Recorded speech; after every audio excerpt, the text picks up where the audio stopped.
Good evening, ladies and gentlemen. Can everybody hear that? Thank you. Hands up to all those people in the audience who have been to Coober Pedy.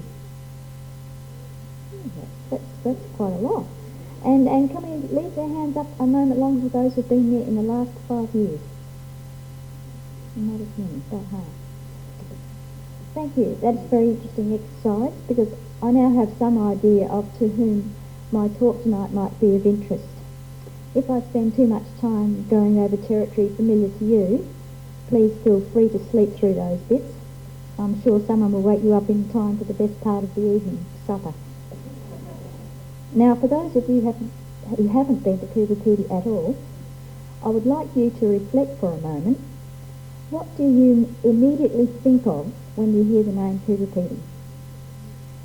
Probably your immediate thoughts might be, that's where they mine opal.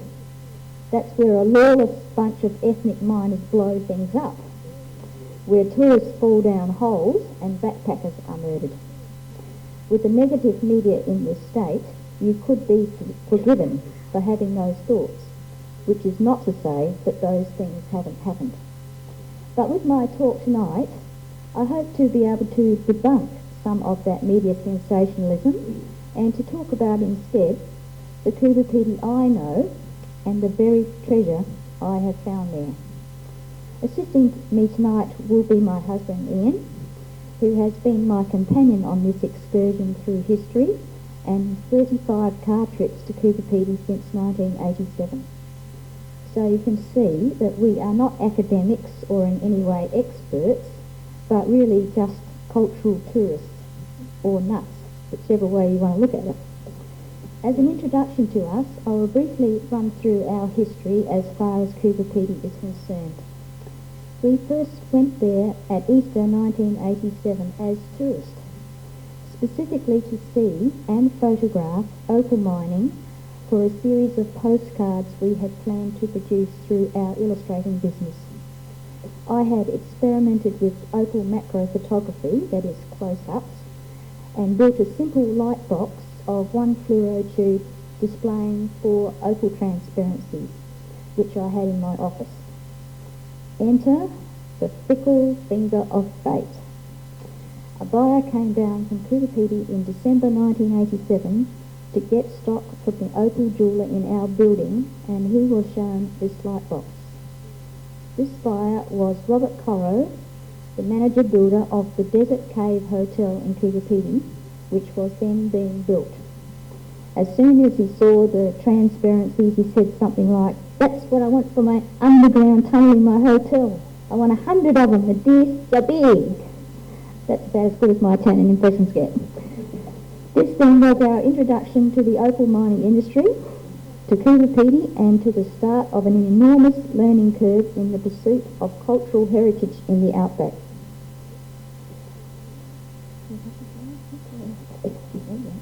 We managed to convince him that the display should be much wider than his own family's history. This, why is Coober Pedy? How did it start? When was opal found here? What is opal? How is it mined and made into jewellery? What is the opal industry? That is, everything that I, as a cultural tourist, had wanted to know on our first visit that Easter to do with the postcards, but had been unable to find out.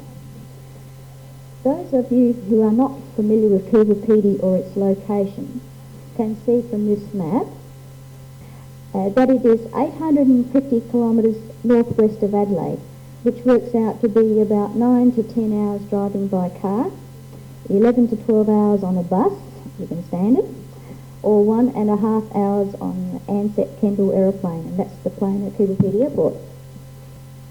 It is situated in a Gibber desert environment, pretty flat as you can see there, midway along a low scarp of hills called Stuart Range, named after the explorer John McDouall Stuart, who was the first white man to pass near here in July 1858.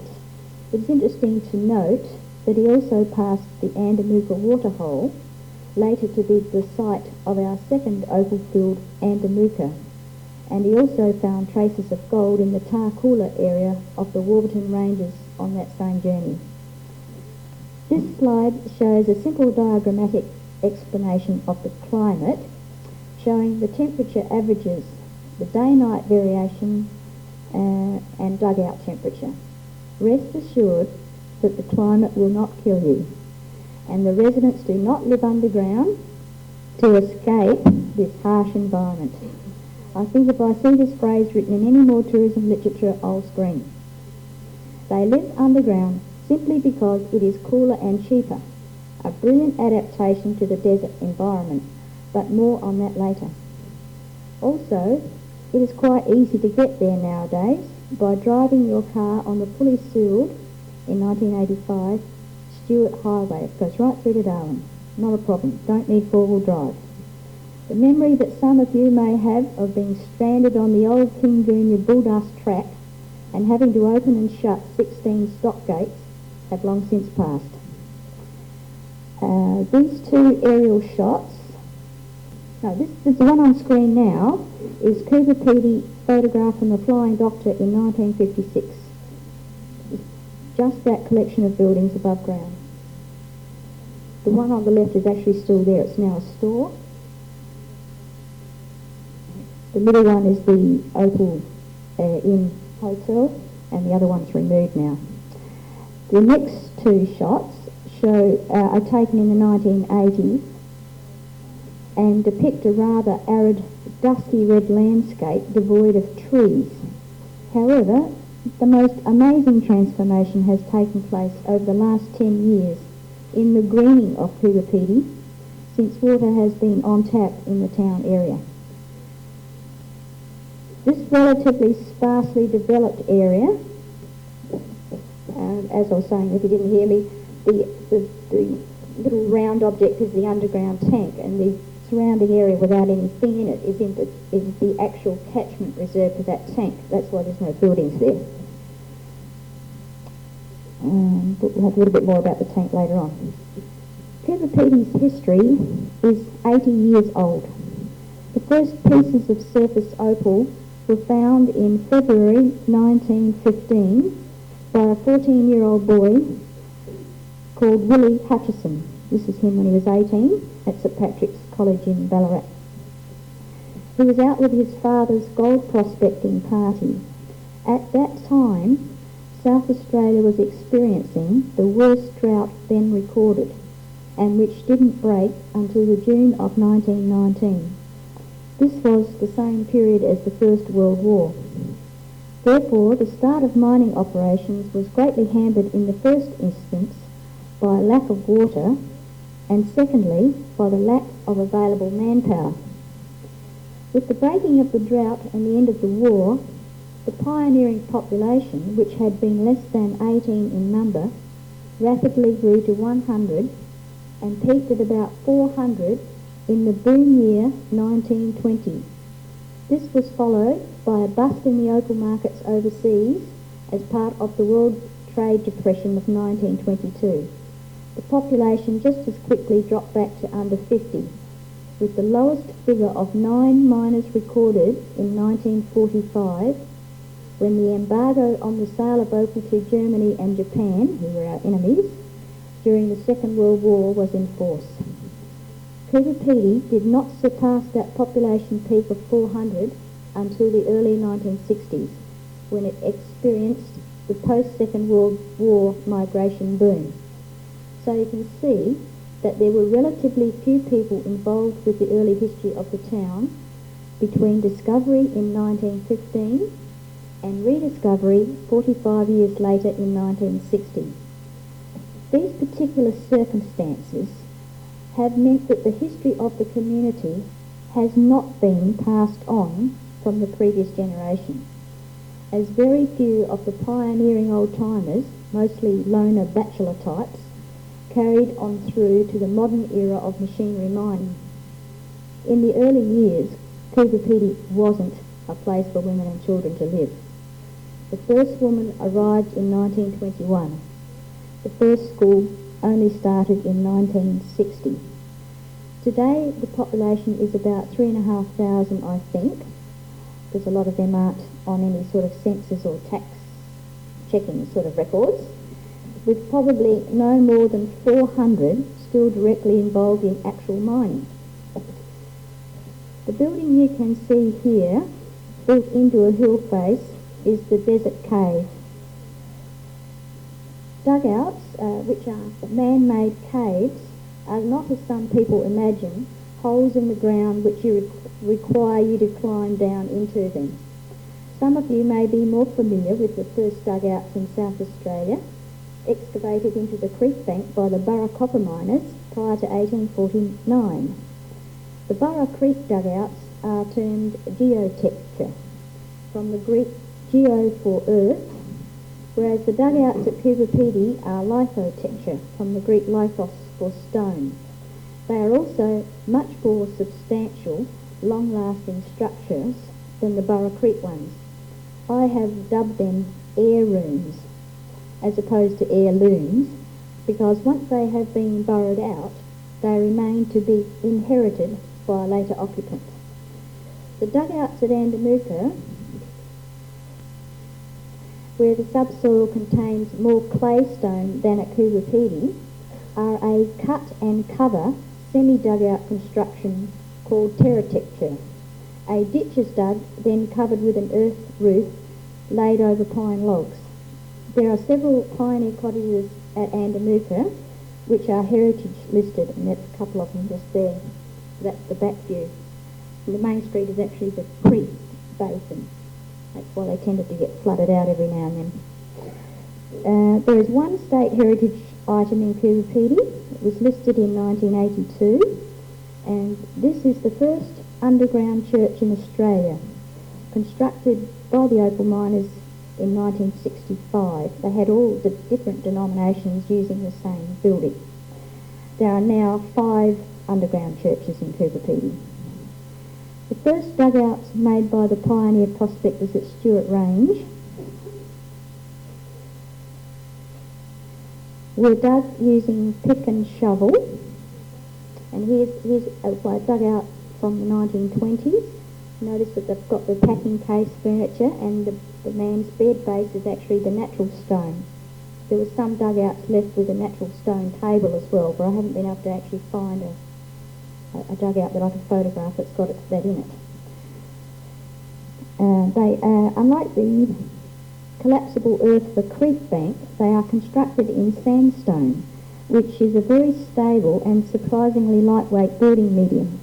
Some samples will be available at supper for your inspection, not to eat, of course, just to pick up and feel. They're down on the little table down there by the scones. By digging into the side of a small hill and hollowing out as many rooms as required, adding a hole through the top of the hill for a chimney, ventilation, etc., and maybe a hole in the hill face for a window, a dugout only needed your own labour to be constructed. No building material had to be transported to site. The pick and shovel of yesteryear has been replaced with tunnelling machines, which can be hired for this purpose. That beam at the front goes up and down, and the little wheels turn around and munch it all up. It's a lot easier to dig it out with a pick. The natural hill slope is now cut away to give a cliff face entrance to the modern dugout and to facilitate rain runoff. Electricity and plumbing is added as in the usual house construction. Floor coverings are laid over levelled cement floors, and solar water heating is used extensively. In this slide here, the top dugout at the top of the stairs there was an original hand-dug one, which would have been the original level of that hill. To the right, where the white pole is, was a catch pit where they caught their water, if they happened to get any. And the dugout underneath has been cut away with a bulldozer, etc., to level it off to a new frontage. And the dugout underneath has been dug with a tunnelling machine. They both back onto a shaft from the top of the hill. The door on the left is the front door, and the door on the right is the back door. Because you don't have a back door in a dugout in the conventional sense, if you have a back door at all. And the only windows you can have are on your frontage, on your cliff frontage. Apart from that, there's not much difference in a dugout, except in that you have ventilation shafts to get your airflow, and you need to have like an upside down lamp base to collect the dust that falls down that shaft. But they are protected from rain and the top of the hill naturally, so your dugout doesn't fill up with water. Believe me, when you turn the lights off on one of those, it is dark. Today there are a lot more above ground buildings because most of the suitably hilly sites for dugouts have already been utilised. A lot of the structures that you actually see in those aerial shots are outbuildings or verandas. They may be just the frontage to a dugout which is in the hill. Coober Pedy has also been at the forefront in the use and adaptation of rammed earth structures, such as the Coober Pedy Motel built in 1991 and the new TAFE campus in 1992. Unfortunately, I've only got photographs of those, not slides. The hospital building, incorporating a courtyard garden, has won an Architectural Design Award for its adaptation to the desert environment. It's got a beautiful little garden in there with water ponds in the middle for the patients to look at. It's lovely. The underground tunnel of the desert cave, where the display was required to go, runs for 70 metres from the reception area under the car park and comes up inside the underground shopping mall. Now, I don't propose to bore you with the details of how we accomplished this display, except that it took me over 700 hours to come up with the design concept, the writing, research and photography, and Ian over 300 hours to do the 21 graphic illustration sections in the 16 6 feet by 4 feet size glass panels. There's 4 sections of those 4 that you can see there. It tells the whole story of Opal. I then, the wooden light box has been replaced by a natural sandstone one. I'm actually inside behind those panels there. Suffice to say, we survived a near nervous breakdown, 7 trips back and forth to Coober Pedy, divorce, and that's why I've got grey hairs. It took almost a year of our lives, being finally completed and installed in July 1988. I then produced a series of 6 graphic black and white poster boards for the underground mall, followed by a display for the District Council Tourism Office, and 3 years as heritage consultant for the Old Timers Mine. The research required to tell the history of Coober Pedy and the opal industry for these displays was the catalyst to my becoming an opal historian. I became enthralled by the story of the pioneers whom I researched, and I propose tonight to only briefly mention 3 of them, otherwise we will never get to supper.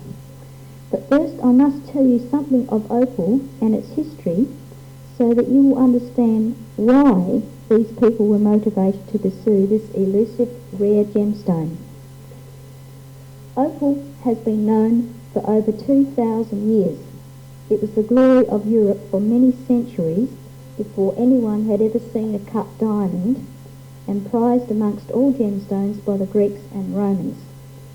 I'm going to pass around a piece of Potch opal which weighs exactly 1 ounce. An ounce of opal contains 155 carats.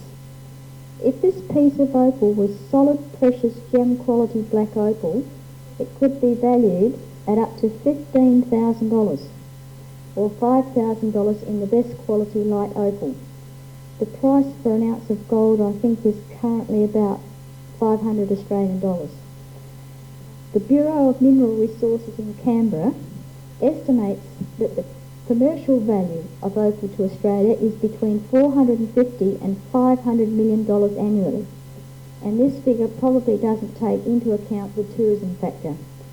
Opal is a symbol of Australia. It is our state gemstone. It is our national gemstone.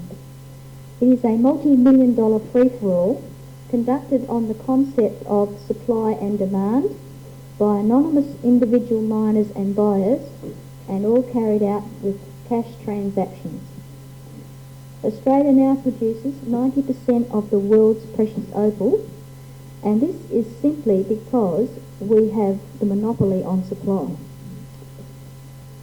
At this point, I must mention when opal was first discovered in Australia, and in fact this was in South Australia, around about the year 1839, 3 years after the start of the colony. This serves as an introduction to the first of our 3 key opal pioneers, Johann Mengi, South Australia's first mineralogist and geologist, an exceptional linguist and most eccentric genius. He was sent to this state in 1836 by the South Australian Company before the new colony had been proclaimed. He landed on Kangaroo Island and there began his explorations whilst living in a cave. Within a year he had severed his connections with the company and from that time forward carried on his investigations alone and was not actually responsible to any authority. I might say he was a typical opal miner. He crossed from the island to the mainland and made his way on foot from Cape Jervis to the tiny settlement at Adelaide. He had to travel through thickly timbered rugged country peopled by groups of wild natives, but being South Australia's first white bush tucker man, he was able to make friends with them and to learn their survival techniques. And I just recently found out that he was able to make friends with them by giving them lumps of sugar. Long before any mine was opened, he had found and classified specimens of almost every known ore and mineral, discovering indications of gold, silver, copper, lead and iron. In search of precious stones, he conducted actual mining operations and in a short time produced specimens of emerald, aquamarine, amethyst, topaz, a diamond and some splendid varieties of opal. It was he who discovered a rich lode of copper on a property bought by Flaxman through Mr. George Fife Angus, who I'm told is a Aurelia Hamishes. The first precious opal was discovered in an area called Flaxman's Valley near present-day Anguston. Photographs really have no chance to capture the beauty of an opal because the stone really needs to be moving to show off its changing colour display. So the 3 slides up now, you can see are the same opal because of the carved face in it, but the light source has just been moved so that you can see that the colours do change, but it's not a very good way to show the beauty of an opal. It really needs to be moving, something you need to look at in actual real life. To describe Australian opal from a poet's point of view rather than from a geological one, I will now quote the South Australian who put it on the world map. No other gem can compare for an instant with the opal in its depth of colour, in its infinite variety, and in that changing mystery of loveliness, the secret of which it so sedulously guards. Those glorious lights, one must realise, are not the ordinary hues of the diamond and prism, but far softer and deeper tones which burn and glow with steady flame, that quiver and ripple and palpitate and vanish in an instant and gleam again in never-ending surprises of form and colour, meteoric shafts and pulsing star glints and broad joyous flashes. This man was, of course, the extraordinarily brilliant Tully Wollaston, nature lover, poet, opal lover, writer, and a great gardener of Adelaide who died in 1931. I've got a little Braewood publication down at the back which tells a little bit more about his life. Please excuse the plug. The famous Australian author Ian Jack Idrius wrote of him, "To tell of Wollaston's battle for Australian opals would need a large book to itself, a fascinating book of the most fascinating gem in our world's long history, a story of warm human nature possessed of an unbreakable ideal, almost mystic in its foresight and trueness, of dogged persistence on the part of one lone man who would never give up, a lone man in our then very lonely continent, battling where the going was harsh indeed, and in the abrupt reverse, battling over thousands of miles of water to the cities of the old world, still refusing to give up, in the face of heartbreaking rebuffs, this time from civilised commerce. From a frontier land to the famed cities of the world, one lone Australian fought to capture the market for an Australian gem and the glory of the black opal. The third of our pioneers was the dedicated, stalwart public servant, Dr. Leonard Keith Ward, appointed government geologist in 1912 and later Director of Mines. Until his retirement in 1944, Dr. Ward contributed 58 papers on geology in South Australia, including several major publications on underground water and petroleum potential. His workload, just in handwritten communication and reports alone, was massive. Here was a man who, when he wrote, "I remain, sir, your obedient servant," meant it. But it is of only one aspect of his enormous contribution as Director of Mines that we will have time to mention tonight. A contribution that was fundamental to the survival and development of opal mining in this state. This was the provision of water supplies for mining communities and outback travellers. It was of critical importance in the pioneering development of Coober Pedy and later on outback tourism. The photo up there now is of the old tank, photographed in about 1948, I think, something like that. It was on his recommendation, supporting the miners' petition, that the Commissioner of Public Works decided to construct an underground tank at Stuart Range.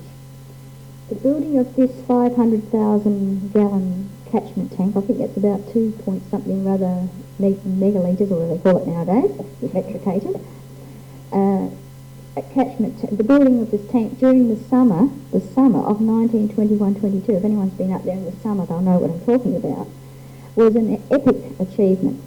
The transport of all materials being carried 100 miles by camel teams from the railway line at William Creek, and all labour, including mixing tons of cement by hand and carting all the water to do it, was provided by the opal miners themselves. If this tank had not been built, permanent occupation of the opal field would have been impossible. This tank remained the sole public water supply until 1965 and is still in use today as a backup storage for treated water from the reverse osmosis plant. The building with the big tank in front of it is the current water plant. The water is piped to that plant from a bore about 23 kilometres away, and it's treated to take all the salt out of it. It's beautiful water, but it's $5 a kilolitre. It's about 88 cents a kilolitre in Adelaide. And you can see how the availability of water is leading to the greening of Coober Pedy by that shot there. A lot more trees than the earlier photographs. The first slide here is, we're getting into the mining part now. The first slide here is how they dug opal out of the ground in the 1890s. Pick, and they put the rubble into the bucket, which is made out of a cowhide. Lighting was by candles, and the carbide lamps came in 1950. They burnt a gas, or ghastly to work with. That's why so many miners have lung complaints. And the second slide here is how they dig opal out of the ground in the 1990s. Nothing much has changed. Just shifting all the dirt has got a lot easier. The following quotation is from Minnie Barrington's book called Stones of Fire, published in 1958, where she describes the fascination of searching for opal, or opal fever, as it is widely known. Often, when with the pick point I had just levered out a piece of opal, I looked at it with an awe that never grew stale. I was realising that mine were the first eyes ever to have seen that gem. It was probably millions of years old. For all that unthinkable time it had lain in the ground, no faintest ray of light ever reaching it, and now mine were the first fingers to touch it, and I the first creature to see its lovely changing colour. Minnie Berrington was an English office girl who spent her holidays in 1925 opal mining with her brother at Coober Pedy. Her brother was assistant to a travelling outback storeman, or shoddy dropper, as they were called in those days. Used to drive around in a van to all the stations selling all the necessities. Opal mining itself is one of the safest forms of mining in that it is relatively shallow, down to 80 metres compared with hundreds of metres for gold, coal, iron, etc. The slides now on screen are some of the machines used today. Blowers, drills, tunnelling machines, bucket elevators and needling machines. Not to my mind quite as romantic as the hand mining era. And as I said before, when they hit a seam of opal, the machinery stops and they go back to the pit, just the same as they always have done. Now that we have talked about opal and opal mining, I would like to speak of the real buried treasure, which to me is the history of the human drama that has unfolded in this historical landscape. Firstly, the Mortlock Library of South Australiana, and what a wonderful resource we have here in this state on our history. The trouble is, from a user's point of view, there is an overabundance of information available, from newspapers on microfilm, other sources such as subject, pictorial, manuscripts, theses, books, periodicals, parliamentary papers, biographies, journals, private and society record groups, government gazettes and whole oral history recordings, etc., etc. That's a big dozer pit at Minterby. That's Ian standing in the bottom of it. That's all been scraped away layer by layer, getting down to the level. You can see where they've gone into the cliff. They must have hit a pocket where those holes are, and dug out pockets of opal. It's not a massive thing like coal mining. It's very small. You can put a fortune in an ordinary domestic bucket. You can hold $30,000 worth in your hand. It's a lot of dirt in between the opal. The slide now on screen is a sandstone carving in the old timers mine, which I think is a very artistic use of sandstone rather than just blasting it and digging it up and ripping it up. And this was carved in 4 days by an opal miner called Norm Aston, who unfortunately passed away last November. His story was in the story about him in the last newsletter. And the next 3 slides are some of his Raku firings that he did at Coober Pedy, and it was a great loss to Coober Pedy. At the Department of Mines, you have their own archive and photograph library, plus the Glenside repository.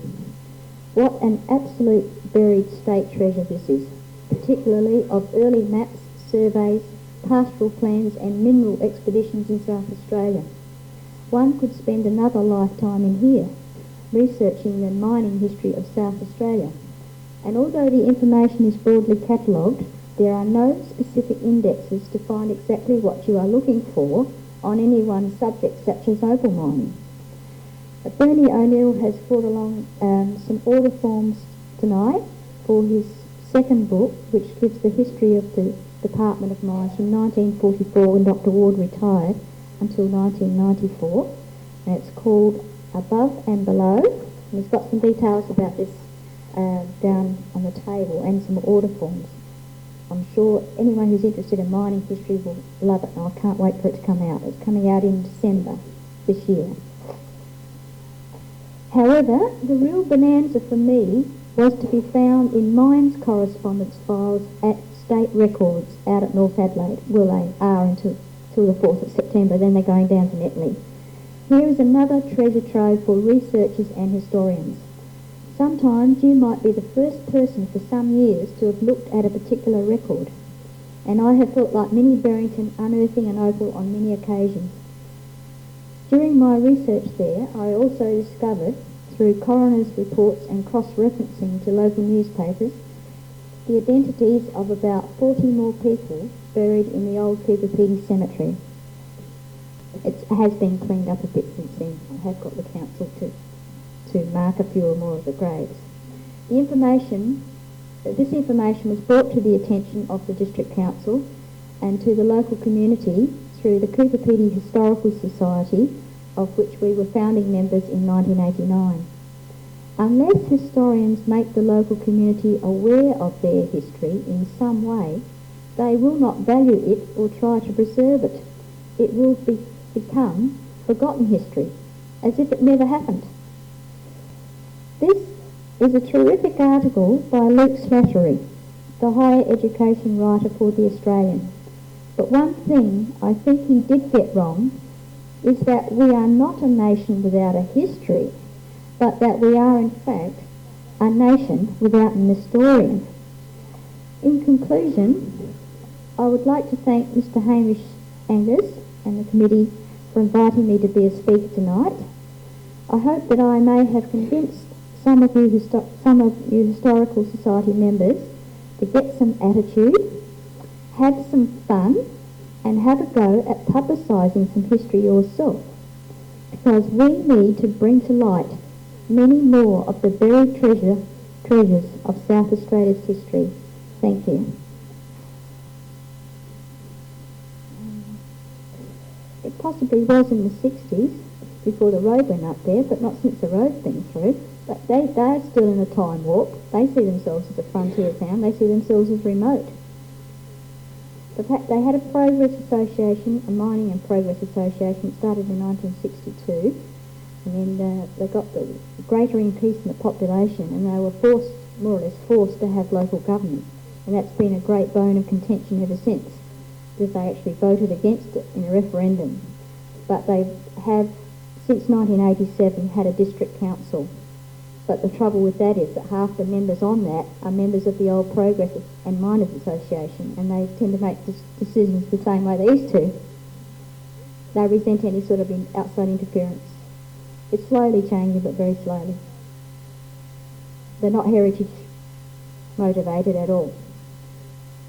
If there'd been Opal in that cemetery, they would have dug it up by now.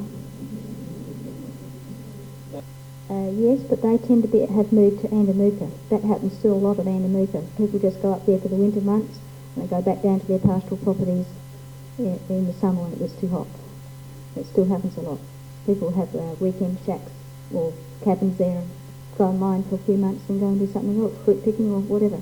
It's sort of, the lifestyle sort of suits an itinerant gambler type of mentality. Yes, when that... they worked out the population of 3,500 by working out the amount of water that's used. So there are ways to catch them. When they first went over to the power plant, they used to have a private guy doing it. It's diesel-generated electricity, that's why it's pretty dear. They found they actually had 700 more people using it than were paying for it. People were just plugging in and that was it. You know, double a bat, they're on double a bat. They're not dumb. It's been known there's never been a taxman at Minterby.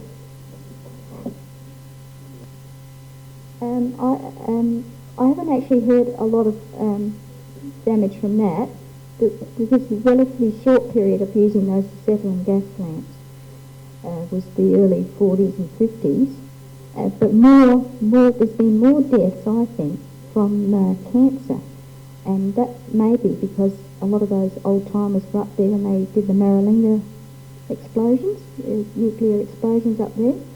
And the one guy that died a couple of years ago, he attributed his cancer to that. He actually saw the blast.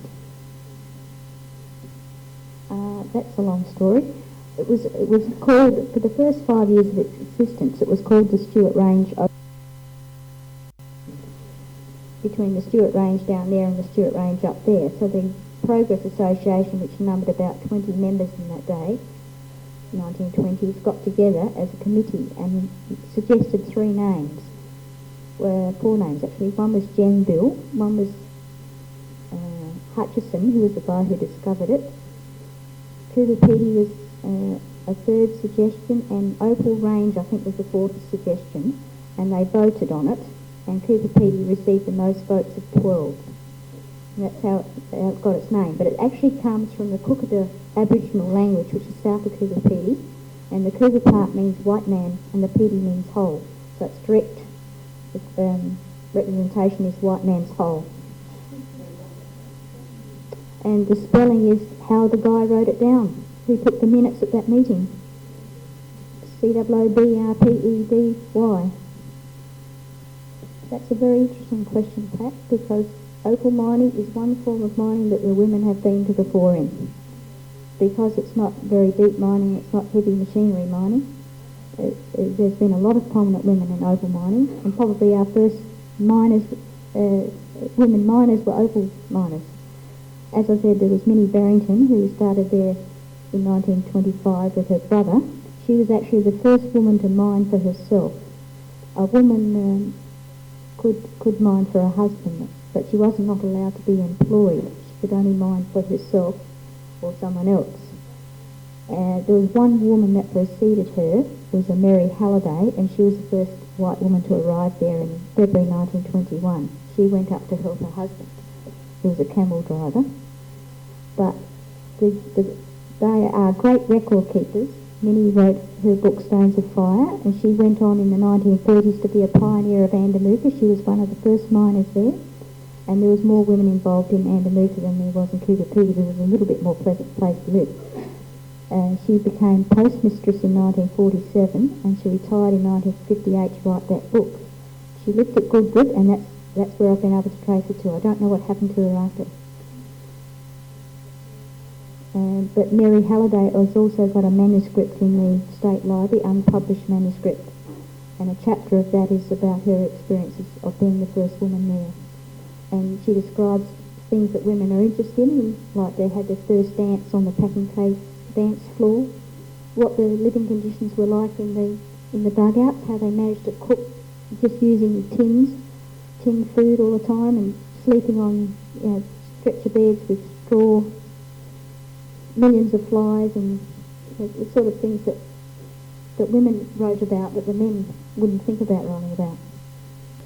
I don't know whether a lot of you know that two-thirds of South Australia is north of Port Augusta. The other third, of course, is known euphemistically as the settled areas. North of Port Augusta is a very vast area of our state, and right in the middle of it, or almost right in the middle of it, is Coober Pedy. It's a fascinating part of our state, and I think a lot of South Australians should travel to the north and the northwest and the northeast. It's known in the heritage branch as Region 13, this vast area north of Port Augusta. Region 13 is one of the regions of our Heritage Survey program. And many years ago, in the early 1980s, the decision was made never to do a heritage survey of the complete area for purely logistical reasons. So we do propose to do individual surveys of parts of that region, and I am at the moment encouraging certain funding bodies in Canberra to look at surveys in the northeast to start off with, along the Shreslecki and Birchville Track, and hopefully I'll be able to get some funding to do that. But Coober Pedy is also an area that is of equal significance to our state, and one that Katherine very ably showed us how fascinating it is. And could you please thank her?